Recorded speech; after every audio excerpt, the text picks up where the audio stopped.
Sony had a lot to show off at IFA this year, including a newish flagship smartphone and some impressive acoustic accessories.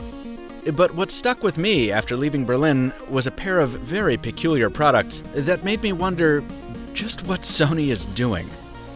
I'm Michael Fisher, and this is the last MrMobile video from IFA 2016.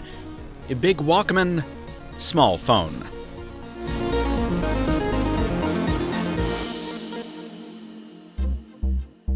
To be clear, I'm not bashing Sony here. Like every red-blooded and lucky American teenager, I had a Walkman growing up, and when I went off to college, I went full Sony with a mini-disc player that I loved.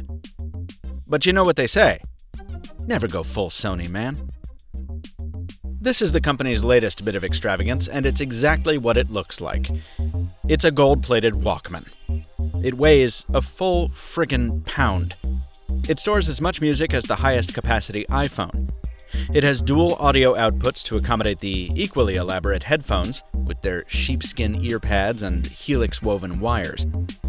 Pushing the chunky buttons recalls the Walkman of yore, while operating its laggy Android-based software recalls cheap smartphones of yesterday, too.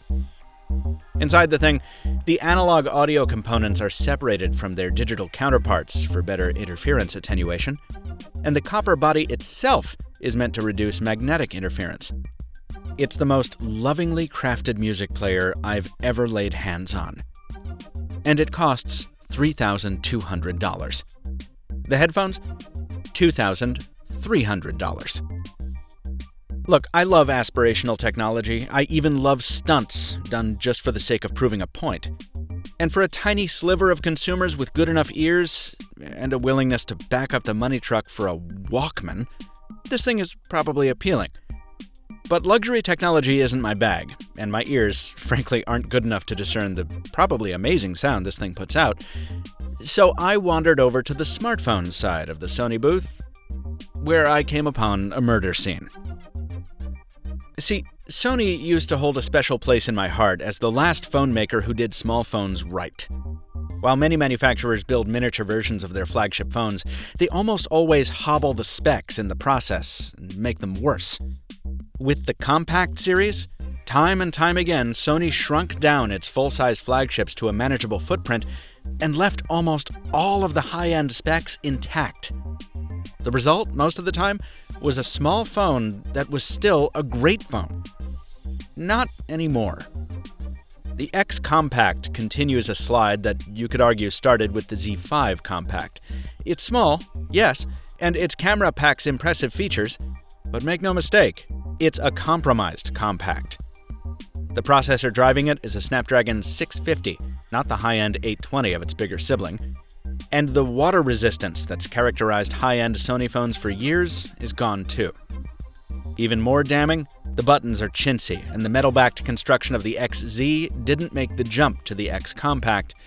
So we're left with a glossy, smear-prone casing that doesn't make me want to spend over $450 on the thing. Are there reasons you could come up with to buy the X Compact? Sure. I like what Sony's doing in software these days, finding a nice bridge between stock Android and its own upgrades. There are nice hardware features, like expandable storage. The size is quite nice if you have phablet fatigue.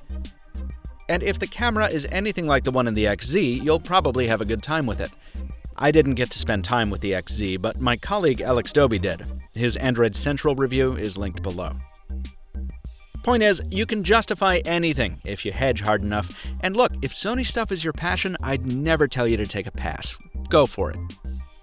But there's no escaping that the two lasting impressions I took from the Sony booth were a $3,200 Walkman and a diluted, compromised version of a smartphone I'd admired for years. Sony hasn't had a big presence in the North American mobile markets for a while now, and with products like this, I don't really expect that to change anytime soon. Here's hoping next year's CES trade show proves me wrong. This is MrMobile's final hands-on from IFA 2016 in Berlin, folks. Next week, we'll be back in the Boston studio for more mobile tech videos. Subscribe so you don't miss them, and thanks for watching. Until next time, stay mobile, my friends.